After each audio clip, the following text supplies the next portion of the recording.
Class 10th students, you are revising roadways of the last lesson. From roadways, there are some important questions which are generally asked. The first question is, what are the special merits of roadways? Have you written this question?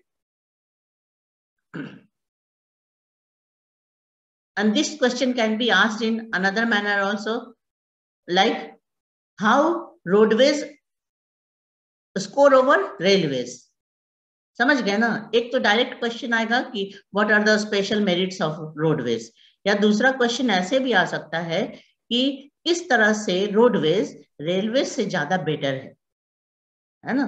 तो दोनों में ही यही बात लिखनी है, जो merit है ना यही लिखना है. Are you listening?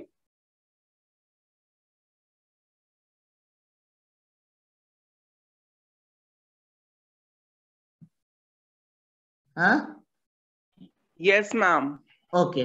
तो ये जो दो क्वेश्चन है ना मेरिट लिखने का, वो किसी भी तरह से अगर आए तो तुमको उसमें समझना है कि यहाँ रोड्स के बेनिफिट लिखने हैं, बेनिफिट या मेरिट्स. तो पहला मेरिट क्या है बताओ? कि construction cost of roads is much lower than that of railway lines. ये पॉइंट नंबर 1 हो गया. ठीक है, इसमें रोड के कंस्ट्रक्शन में रेलवे से कम खर्च आता है. Roads can traverse comparatively more dissected and undulating topography. Dissected and undulating topography. Dissected मतलब बहुत कटे छटे हुए लैंड है, अप्स एंड डाउन्स है. अनडुलेटिंग मतलब कोई इवन लैंड नहीं है, हिल्स है, प्लेन है. तो वैसे में हम क्या बना सकते हैं? रोड ही बना सकते हैं. उसमें रेलवे कंस्ट्रक्ट करना बहुत डिफिकल्ट और कॉस्टली हो जाता है. तो roads can traverse comparatively more dissected and undulating topography. If the land is not even, there are hills and mountains and plains, etc., then the surface can be only traversed through roadways. ठीक है ना? Second point समझ गए? Roads can negotiate higher gradients. अगर बहुत ऊंचाई पर जाने की बात हो तो उसमें भी हम रोड का ही इस्तेमाल करते हैं. जैसे लेह है ना, लद्दाख का कैपिटल लेह, तो लेह इतना हाईएस्ट रोड वहां पर बने हुए हैं इंडिया के. Roads can negotiate higher gradients of slopes, as such can traverse mountains such as the Himalayas. अब हिमालयस के ऊपर बहुत हाई अल्टीट्यूड पे पहुंचने की जब बात होती है तो एकमात्र जो तरीका है वो क्या है? रोडवेज. तो इसके लिए ये पॉइंट क्या याद रखोगे? Roadways can negotiate higher gradients. High gradients means slopes. Roads, point number 4, roads transport is economical in transportation of few passengers and relatively smaller amount of goods over short distances. Now understand this point, that road transport is economical in transportation of few persons and relatively smaller amount of goods. है ना? अगर कम लोगों को या कम सामान को तुरंत में कहीं पहुंचाना है तो उसमें सबसे ज्यादा जो कन्वीनियंट मोड है वो है रोड ट्रांसपोर्ट, है ना? क्योंकि रेलवे का तो अपना टाइम होता है, अपना टाइम शेड्यूल होता है, और रेलवे में एक साथ बहुत ज्यादा पैसेंजर ट्रैवल कर सकते हैं और बहुत ज्यादा गुड्स भी कैरी हो सकता है. लेकिन जब फ्यू पर्सन्स और relatively smaller amount of goods की बात हो जिसको हमको शॉर्ट डिस्टेंस तक ले जाना है ना? जैसे मान लो पटना से आसपास की जगह है, जैसे मुजफ्फरपुर है, आरा है, कोई भी ऐसे पटना के आसपास की जगह है जहां हमको लोगों को या सामान को पहुंचाना है, तो सबसे आसान तरीका क्या होगा? रोडवेज. हाँ, तो दोनों तीनों मामले में क्या क्या 3 मामले हैं? अगर कम लोग हों, फिर स्मॉलर अमाउंट ऑफ गुड्स हो, या शॉर्ट डिस्टेंस तक तुरंत जाना हो, तो इसमें सबसे सुटेबल है roadways. It also provides door to door service, है ना? एकदम दरवाजे तक सामान और आदमी को पहुंचाने के लिए तो एकमात्र तरीका रोडवेज ही है. क्योंकि बाकी जितने मोड हैं, रेलवे है तो वो स्टेशन तक ही रुक जाएगा, शिप है तो वो पोर्ट तक ही रुक जाएगा, एरोप्लेन है तो वो एयरपोर्ट तक ही रुक जाएगा. लेकिन door to door service provide करने वाला कौन है? तो रोडवेज. तो यही सब इसके स्पेशल मेरिट्स हैं, रोडवेज के स्पेशल मेरिट है जो कि रेलवे में नहीं है. ठीक है ना? तो अगर क्वेश्चन आता है कि how roadways score over railways, मतलब रेलवे से भी बेटर किस मामले में है, तो तुम इसी सब पॉइंट को लिखोगे, इसके मेरिट को ही लिखोगे. Ma'am, most of the important part is because it provides door-to-door service. हाँ, ये तो है ही, और सारे पॉइंट इंपॉर्टेंट है कि ये इसमें रेलवे से खर्च भी तो कम आता है कंस्ट्रक्शन में, और ये higher gradient, higher slope altitude की बात हो तो रोडवेज ही ज्यादा सुटेबल है। फिर अगर डाइसेक्टेड लैंड है, अप्स एंड डाउन है, अनइवन है, तो उसमें भी रोडवेज ही ज्यादा काम करता है, वहां रेलवे लाइन बिछाना बहुत डिफिकल्ट हो जाता है। तो कई सारे ऐसे मामले हैं जिसमें हमारा रोडवे ही ज्यादा अच्छा सर्व करता है। लास्ट पॉइंट देखो, road transport is also used as a feeder to other modes of transport such as they provide link between railway stations, air and seaports। समझ गए, ये लिंक की तरह भी तो काम करता है रोडवे। अगर हमको एयरपोर्ट जाना है तो हम तो रोड्स को ही यूज करके ना एयरपोर्ट पहुंचेंगे, या सी पोर्ट से सामान भेज रहे हैं तो कैसे पहुंचेंगे, बाय रोड ही पहुंचेंगे वहां तक। तो road transport is also used as a feeder to other modes of transport. ठीक है, इसके एग्जाम्पल दे दोगे तो ये एक क्वेश्चन यहाँ से आता है कि ये डायरेक्ट क्वेश्चन है कि what are the special merits और स्पेशलिटी ऑफ रोडवेज। ठीक है ना। फिर दूसरे क्वेश्चन में आपको उसका क्लासिफिकेशन पूछा जा सकता है कि रोड्स को हम कैसे क्लासिफाई करते हैं। तो एक क्लासिफिकेशन क्या है, गोल्डन क्वाड्रिलेटरल सुपर हाईवेज। इनका नाम ही है क्या, ये क्वाड्रिलेटरल के फॉर्म में है और इनको सुपर हाईवे कहा जाता है। क्यों? क्योंकि इंडिया में ये दिल्ली और मुंबई, फिर मुंबई से चेन्नई, चेन्नई से कोलकाता, और फिर कोलकाता से कोलकाता, हाँ कोलकाता से दिल्ली, इसको कनेक्ट करते हैं, तो इसलिए इसको क्वाड्रिलेटरल कहते हैं। और ये सुपर हाईवेज क्यों है? क्योंकि इसमें 6 लेन रोड है, बहुत बढ़िया नए तरीके से बना हुआ रोड है। ये अटल बिहारी वाजपेयी के समय ही स्टार्ट हो गया था, बहुत सारा कंप्लीशन उस समय भी हो गया था, और अभी एक बिल्कुल कंप्लीट रोड है। तो इसमें ना बहुत स्पीड में हेवी व्हीकल भी ट्रैवल कर सकते हैं, जैसे लोडेड ट्रक्स, बस, कार के अलावा ये सारे इसमें बहुत फास्ट मूवमेंट के लिए ये सुपर हाईवे तैयार किया गया है कि दिल्ली से मुंबई, मुंबई से चेन्नई, कोलकाता या दिल्ली, इन चारों को, जो चारों इंडिया के सबसे पुराने मेट्रो सिटीज हैं, इनको कनेक्ट करने में कोई समय नहीं लगेगा। बहुत कम समय में ये सामान भी पहुंचाया जा सकता है, पैसेंजर को भी पहुंचाया जा सकता है, क्योंकि ये 6 लेन रोड है, बहुत मॉडर्न तरीके से बने हुए हैं, और इसमें स्पीड की कोई कमी नहीं रहती है, कहीं भी ट्रैफिक जाम नहीं हो सकता। ठीक है, तो ये टाइम भी सेव करता है, और टाइम भी सेव करता है, और क्या, टाइम सेव होगा तो फ्यूल भी सेव होगा, आपको ट्रांसपोर्टेशन भी बहुत इजीली होगा, बिना किसी प्रॉब्लम के होगा, है ना। तो देख रहे हो ना इसके मेरिट्स क्या क्या है। तो एक इसमें 2 चीज है, एक तो गोल्डन क्वाड्रिलेटरल है, और दूसरा क्या है, north south east west corridor भी है। समझ गए, 2 चीज है।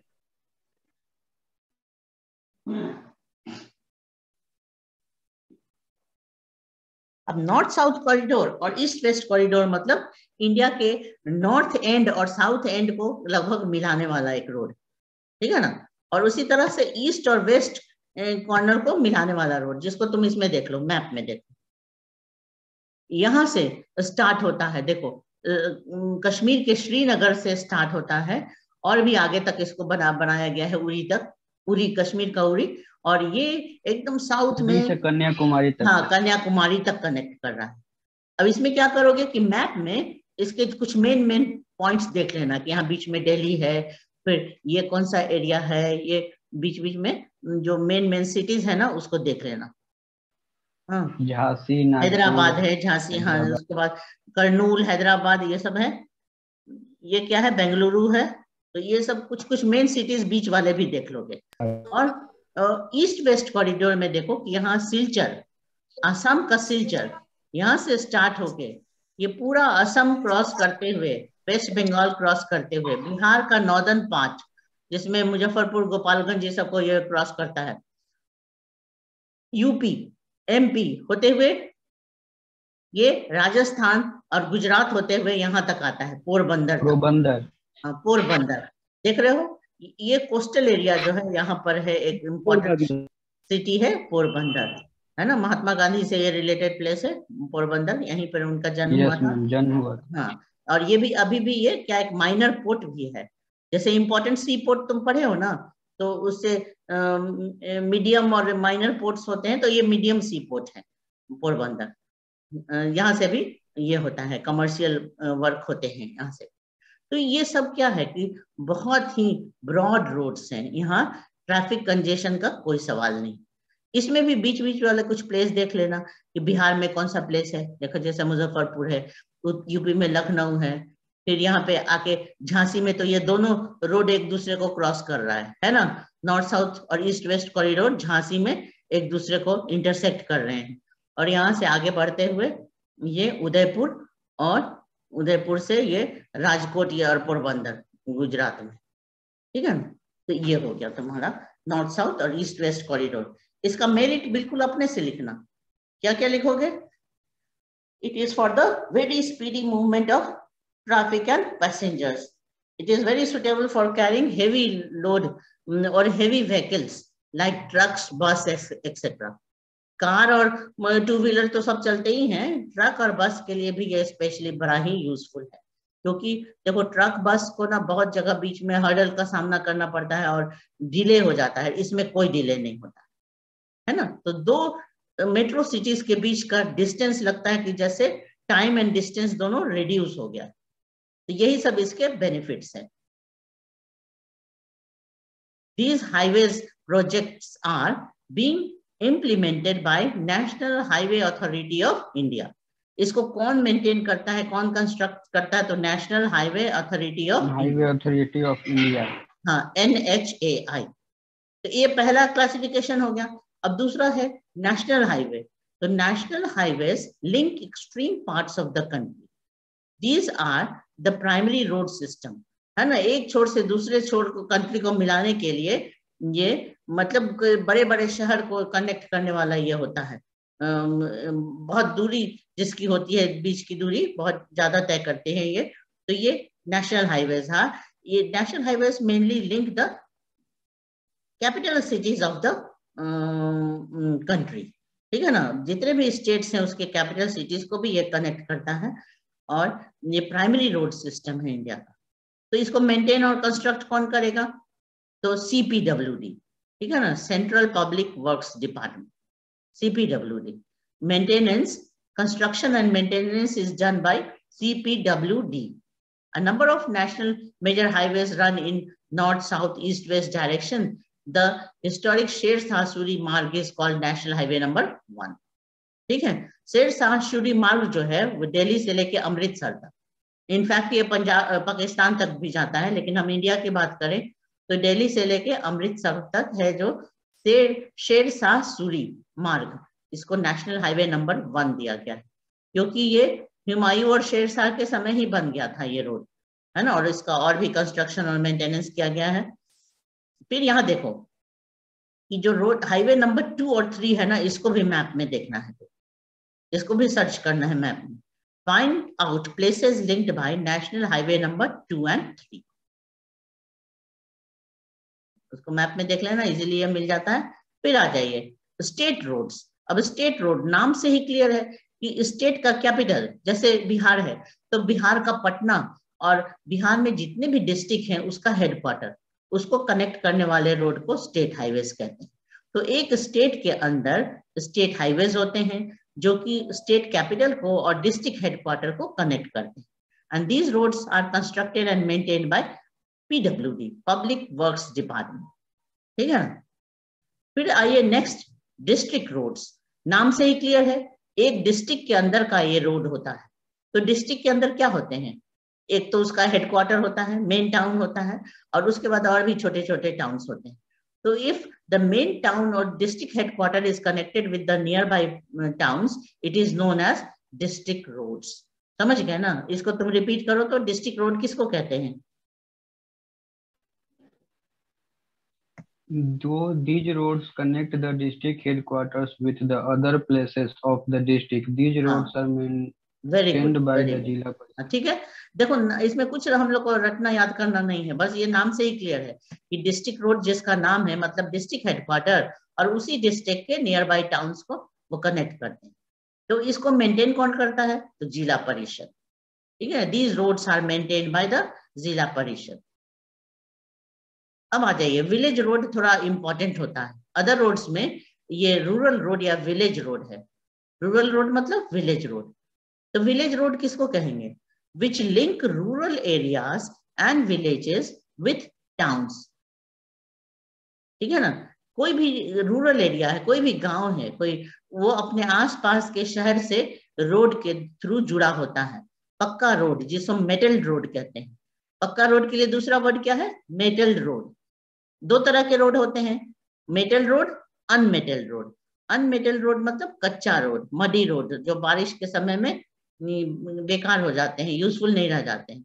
लेकिन जो मेटल रोड है वो ऑल वेदर रोड कहलाते हैं, वो हर एक सीजन में काम आते हैं, है ना। तो जहां भी रूरल एरिया अपने पास के टाउन से मेटल रोड के साथ कनेक्टेड है तो उसको कहते हैं विलेज रोड्स और रूरल रोड्स। तो रूरल रोड का बहुत इंपॉर्टेंस है इंडिया में। क्यों?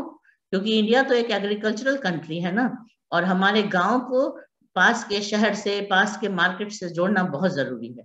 तो इसीलिए इसके लिए क्या शुरुआत किया गया है यूनियन गवर्नमेंट की तरफ से? प्रधानमंत्री ग्रामीण सड़क योजना। ये याद रखना कि अगर तुमको रूरल रोड के बारे में कुछ लिखने के लिए आता है तो इसका रेफरेंस जरूर देना, प्रधानमंत्री ग्रामीण सड़क योजना। Under this scheme, special provisions are made so that every village in the country is linked to a major town in the country by an all-season motorable road. देखो, all season motorable road का मतलब ही हो गया metal road. Metal road मतलब पक्का road, जो कि all season में फिट है, मतलब बारिश में भी ये खराब नहीं होते। नहीं तो कच्चा रोड क्या है, वो बारिश में बेकार हो जाते हैं, उसको यूज नहीं कर सकते हम, वो इतना मडी हो जाते हैं। और मोटरेबल भी उसी को कहते हैं जिसमें हमेशा ये कोई भी 4 व्हीलर 2 व्हीलर सब चलाए जा सकते हैं, तो इसको मोटरेबल रोड कहते हैं। All weather roads are also known as motorable roads और मेटल रोड्स। ठीक है ना। तो मान लो अगर तुम्हारे पास एक क्वेश्चन है कि what is describe about the rural roads of India, तो क्या लिखोगे? बताओ, तुम में से कोई एक बताओ यहाँ देखते हुए। Describe about rural roads of India. हाँ, rural roads which link rural areas and village with towns. हाँ, दीज आर मेटल रोड और all season road. All season road या ऑल वेदर रोड का मतलब मेटल रोड, है ना। These are given importance, these are given special importance by the scheme known as प्रधानमंत्री ग्रामीण सड़क योजना। इसका जरूर रेफरेंस दोगे, प्रधानमंत्री ग्रामीण सड़क योजना। Under this scheme, special provisions are made so that every village in the country is linked to a major town in country by an all-season motorable road. ठीक है ना। इसमें बहुत ये फंड आता है गवर्नमेंट का, जिससे कि हर गांव को आसपास के टाउन से जोड़ने का ये प्लान रहता है, और उसमें ये रोड्स बनाए जाते हैं, मेटल रोड बनाए जाते हैं, पक्का रोड्स। ठीक है, तो लिख दोगे ना कि तुम अपना भी आइडिया इसमें दोगे कि as India is an agricultural country, so there is lot of importance of our villages for our economic development. We must connect our all villages with the nearby towns and cities. And Pradhan Mantri Gramin Sadak Yojana is giving a special attention on this scheme by providing fund for the construction of rural roads. ठीक है ना। ऐसे करके तुम अपने points of view लिखोगे इसमें कि रूरल रोड्स का कितना इंपॉर्टेंस है। अब उसी तरह से एक और रोड भी बड़ा इंपॉर्टेंट है जिसको हम क्या कहते हैं? बॉर्डर रोड्स कहते हैं। तो बॉर्डर रोड्स हैं, नाम से ही क्लियर है कि in the frontier areas the roads are known as border roads. समझे? फ्रंटियर एरिया मतलब इंडिया का जो सीमा है, बहुत बड़ा सीमा क्षेत्र पाकिस्तान से लगा हुआ है, बहुत बड़ा फ्रंटियर जो है वो चाइना से लगा है, म्यांमार, बांग्लादेश, इन सब से लगा हुआ है, नेपाल, भूटान। तो इंडिया का ना बॉर्डर रोड्स का बहुत इंपॉर्टेंस है यहाँ के सिक्योरिटी पॉइंट ऑफ व्यू से, खास करके चाइना और पाकिस्तान की तरफ। Apart from these border roads organization, a government of India undertaking constructs and maintains, देखो बॉर्डर रोड ऑर्गेनाइजेशन, तो शॉर्ट में क्या बोलेंगे? BRO, maintains roads in the bordering area of the country. This organization was established in 1960. ठीक है, border road organisation का कब establishment हुआ था? 1960 में। और 1962 में चाइना का अटैक हुआ था। उस समय हमारे यहाँ रोड्स बहुत नाम के थे, बहुत ही कम थे बॉर्डर एरियाज में रोड्स।